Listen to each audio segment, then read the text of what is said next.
The morning had begun like any other for Maria.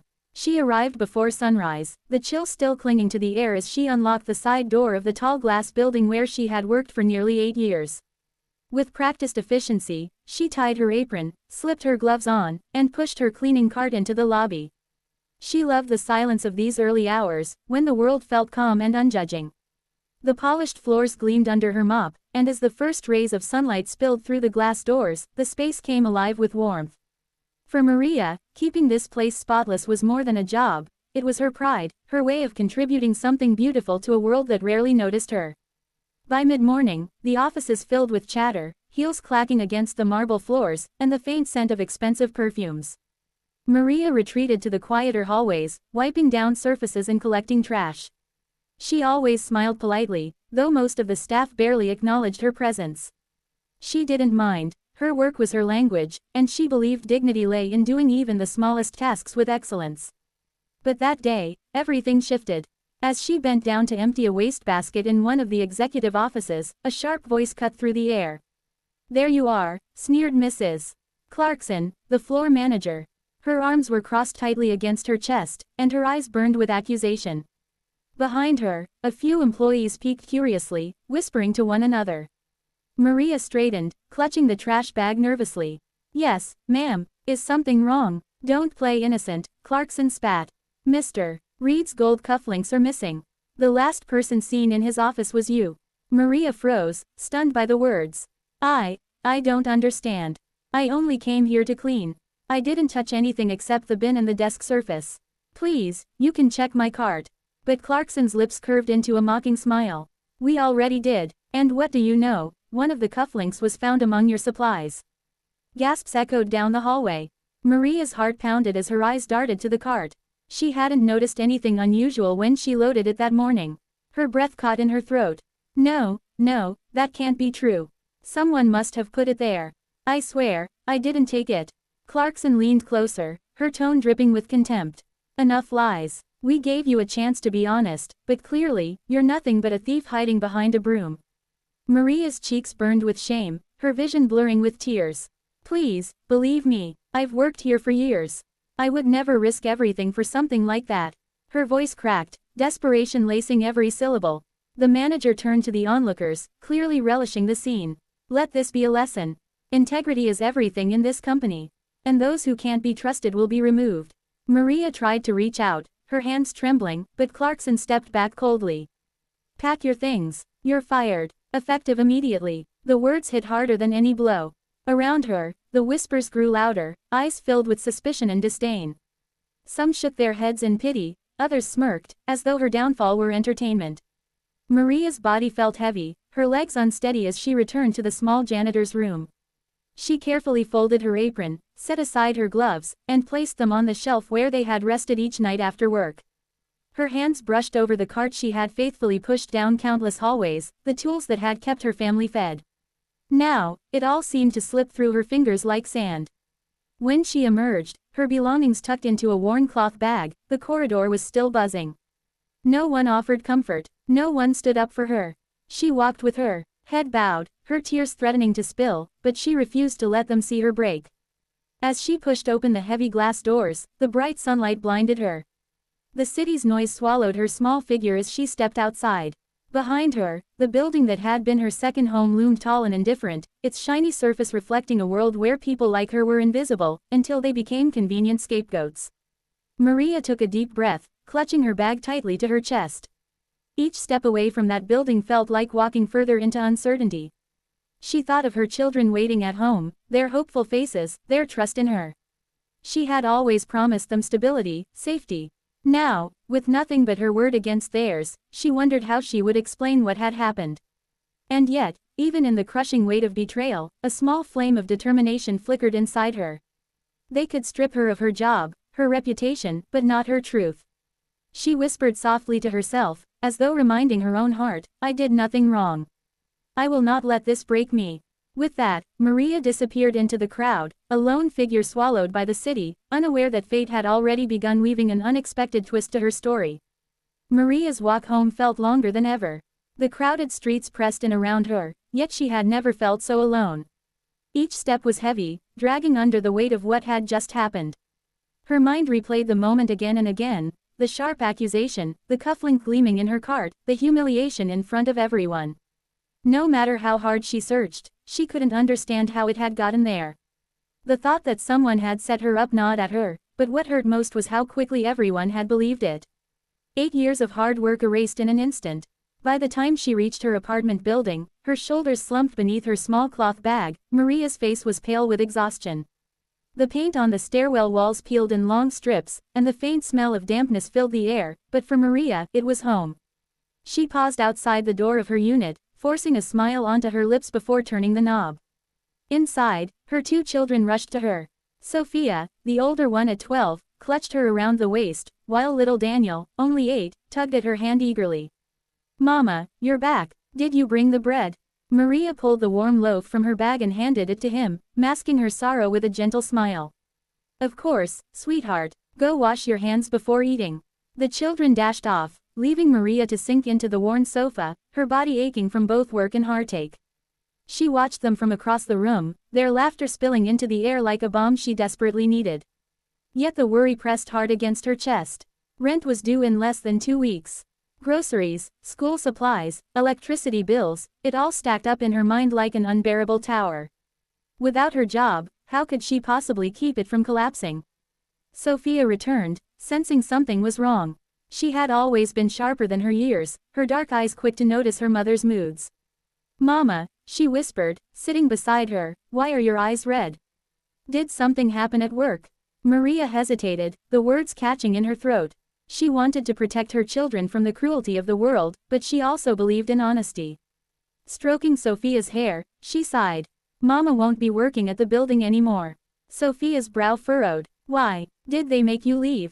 Before Maria could answer, Daniel called from the kitchen with a mouthful of bread. "It doesn't matter, right?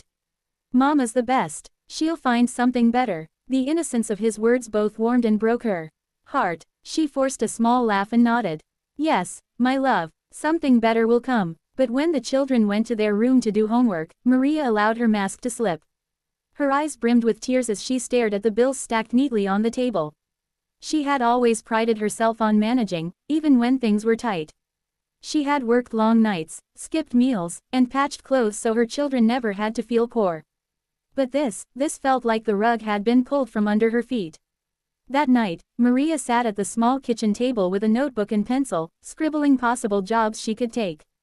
Cleaning at smaller offices, washing dishes at a restaurant, perhaps even ironing clothes for neighbors. Anything to keep the lights on and her children in school. She knew it would mean longer hours, less sleep, and more sacrifice, but there was no other choice. Her children's future mattered more than her pride. Still, the ache of injustice lingered. She thought about the look in Clarkson's eyes, the smug satisfaction of tearing her down, and it stung deeply. Maria clenched her fists, whispering under her breath, "One day, the truth will come out." It has to. As the hours passed, she folded laundry, prepared school lunches, and tidied their small home, moving on autopilot. Her mind kept drifting back to the company building, to the faces that had judged her so easily. She wondered if anyone had doubted the accusation, if even one person had thought to defend her. But in the silence of her apartment, it seemed the world had turned its back. Before bed, Maria stood by the window, gazing out at the city lights. Somewhere out there, life continued as if nothing had changed, while hers had been upended completely. She placed her hand over her heart and whispered a promise to herself and to her children sleeping in the next room, "I will not give up. They can call me a thief, but I know who I am. And my children will never see me defeated." As she pulled the thin blanket over herself and lay down on the sofa, Maria didn't know that her story was far from over, that fate was already setting her path toward an encounter that would change everything. The gala hall sparkled with golden light, crystal chandeliers raining brilliance over the polished marble floors. Laughter and conversation mingled with the clinking of glasses and the soft strains of a string quartet. Guests in evening gowns and tailored suits moved gracefully through the crowd, their jewels glinting under the lights. For them, it was a night of luxury and celebration. For Maria, it was another night of quiet struggle, only this time, she was here as invisible labor. She tugged at the crisp white apron tied around her waist, balancing a tray of drinks as she moved carefully between the clusters of guests. This was her second week working for an event staffing agency. The pay was meager, and the hours brutal, but it kept food on the table. Every shift left her exhausted, yet she endured it because her children needed her. Tonight was no different. She kept her head down, careful not to draw attention, focusing only on her tasks. As she offered champagne flutes to a pair of elegantly dressed women, Maria caught snippets of their conversation. They spoke of vacations in Paris, investments, and diamonds as casually as if they were discussing the weather. A pang of bitterness tightened her chest, but she swallowed it down. This world was not hers, she was just passing through with a tray in hand. At the far end of the hall, a tall man stood apart from the crowd. His sharp suit was understated but impossibly expensive, his demeanor calm yet commanding. Maria did not recognize him at first glance, though she noticed the way others glanced his way with a mix of respect and curiosity. He was Alexander Grant, the billionaire owner of the very company where Maria had spent 8 faithful years before being cast aside. Maria didn't realize who he was until later, when one of the supervisors whispered to the staff to be extra careful near Mr. Grant. The name hit her like a jolt. Her heart raced, her hands trembling slightly as she adjusted her tray. The thought of being in the same room with him stirred a storm inside her, shame, anger, and something like hope. He was the one at the top. Did he even know what had happened to her? Or had her dismissal been just another line on a report he never read? Fate, however, had its own plans. As Maria turned to weave through the crowd, her heel caught on the edge of a rug. The tray tilted, and a glass of champagne wobbled dangerously. She gasped, bracing for the inevitable crash, but a strong hand reached out and steadied the tray just in time. "Careful," a deep voice said. Maria's eyes shot up. She froze. It was him, Alexander Grant himself. His gaze met hers, sharp yet not unkind, and for a moment, she forgot how to breathe. Thank you, sir," she stammered, lowering her eyes quickly. But Alexander didn't let her slip away so easily. "Do I know you?" he asked, his tone curious. Maria's throat tightened. She wanted to deny it, to vanish into the crowd, but something inside her refused to stay silent. Gathering her courage, she whispered, "I used to work for your company." Alexander's brow furrowed. "What department?" "I was on the cleaning staff," Maria admitted softly. Her voice quivered, not from shame but from the weight of everything she had endured. Recognition flickered in his eyes. He studied her more closely now, as if searching his memory. "Cleaning staff, wait, weren't you the one?" He stopped, clearly recalling the scandal. Maria's cheeks flushed hot. "The one accused of stealing," she finished for him, her words sharp with quiet pain. She straightened her back, her dignity shining through her trembling voice. "I didn't do it, but nobody believed me." Something in her tone struck him. Alexander wasn't a man easily swayed, but he had built his empire on reading people, and he could see the truth etched in her expression. There was no deceit in her eyes, only sorrow and resilience. "I see," he murmured, his gaze lingering on her. "And what are you doing here now?" "Working," Maria said simply. "I have children to feed. I take whatever jobs I can find." For a moment, silence stretched between them, the glittering gala fading into the background. Alexander saw not just a cleaner, but a mother standing with quiet strength despite being crushed by injustice. It stirred something in him he hadn't expected. He gave a small nod, his voice low but firm. "I want to hear more about what happened. Meet me after your shift." Discreetly, Maria blinked in surprise. "Sir, please," he said, his tone leaving no room for refusal, though it was not unkind. Maria's heart raced as she nodded. She returned to her duties, but her mind spun wildly. Could this be the chance for the truth to come out? Or was it just another fleeting moment of false hope? From across the room, Alexander watched her work with quiet determination, already resolving to uncover what really happened. He had no idea that this small encounter, born from a near accident, was about to unravel a hidden truth and change both of their lives. The company's annual gathering was always a grand affair. Employees from every department filled the vast conference hall, dressed in their finest, the air buzzing with chatter and anticipation. The stage at the front gleamed under spotlights, ready for the CEO's address. This year, though, there was a current of unease beneath the excitement. Whispers had circulated in recent days, rumors of an internal investigation, though no one seemed to know the details. Maria had no intention of being there. She had finished her shift at the gala weeks earlier, expecting nothing more than exhaustion and another meager paycheck. But Alexander Grant had kept his word. After their quiet meeting that night, he had listened carefully to her story. He had asked questions she never expected a man of his stature to care about. Then he had thanked her and promised to look into it personally. Maria hadn't allowed herself to believe him at first. People like him didn't trouble themselves with the problems of people like her. Yet here she was, standing nervously at the back of the hall, clutching the strap of her worn handbag, invited by no less than the billionaire himself. The lights dimmed, and Alexander stepped onto the stage. A hush fell over the room as all eyes turned to him. He began with the usual notes of gratitude, acknowledging the company's successes, praising the employees' hard work. His voice was steady, commanding, but there was a weight behind his words tonight that drew people in. "Before I continue," he said, pausing deliberately, "I need to address something important, something that reflects not just on this company's performance but on its values." The audience shifted uneasily, glancing at one another. Maria's breath caught in her throat. Several weeks ago, Alexander continued, a long-standing employee was accused of theft and dismissed in disgrace. Many of you heard the story. Some of you may even have witnessed her humiliation. But the truth is this: she was innocent. A collective murmur rippled through the hall. Maria's heart pounded as he gestured toward the back, his eyes finding hers. "Maria, please, come forward." Her legs felt like stone. For a moment, she hesitated, wishing she could melt into the floor. But Alexander's steady gaze gave her strength. Slowly, she walked down the aisle, the weight of countless stares pressing on her from all sides.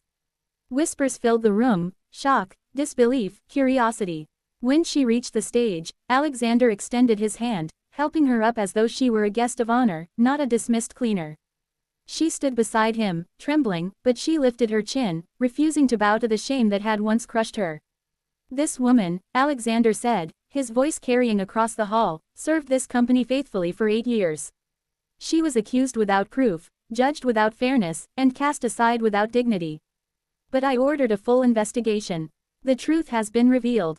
The real thief was not Maria.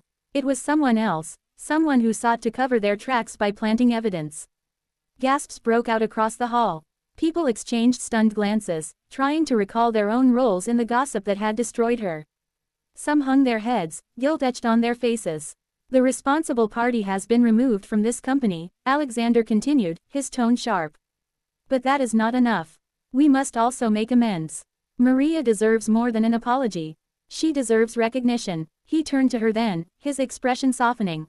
"Maria, you are not only reinstated, but I am offering you a new position as supervisor of facilities. Your dedication and honesty speak louder than the lies told about you. And with that position comes a significant raise. You and your family will never again worry about stability." Maria's knees nearly buckled. Tears welled in her eyes as the weight of his words sank in. She covered her mouth with trembling hands, struggling to contain the flood of emotions. For so long, she had endured silently, carrying her pain alone. And now, before all those who had doubted her, she stood vindicated. The hall erupted in applause. Some clapped out of respect, others out of shame, but the sound filled the air like thunder. Maria's vision blurred with tears, yet she smiled, a smile that came from deep within, born of resilience, born of truth finally seeing the light. She turned to Alexander, her voice breaking as she whispered, "Thank you. I don't have words enough." He shook his head gently. "No, Maria, thank you. You reminded me that every person in this company, no matter their role, deserves respect. You showed me what dignity looks like." As the applause continued, Maria stood tall, her heart swelling with pride. For the first time in weeks, she no longer felt invisible. She was no longer just the cleaner wrongfully accused. She was a woman who had endured injustice and emerged stronger, with her honor intact and her future secured. And as she left the stage, her children's faces filled her mind, their trust, their hope, their love. She couldn't wait to tell them that the truth had triumphed, and that their mother had not only been cleared but lifted higher than before. In the crowd, those who had once whispered behind her back now watched in silence, their judgment replaced with awe. Maria walked past them with quiet grace, no longer carrying the weight of shame, but the light of victory. Her story was no longer one of defeat, it was one of dignity restored.